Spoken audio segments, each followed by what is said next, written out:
अदाकारा हुमा कुरैशी ने मंगनी कर ली।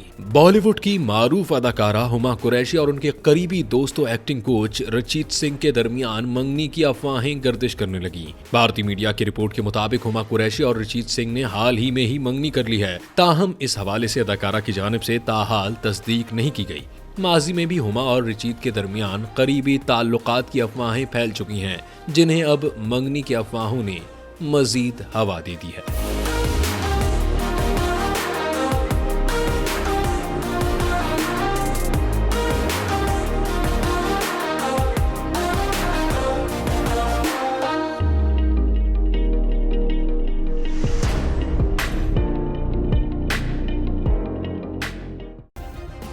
सब्सक्राइब करें और बेल दबाएं ताकि कोई खबर रह न जाए।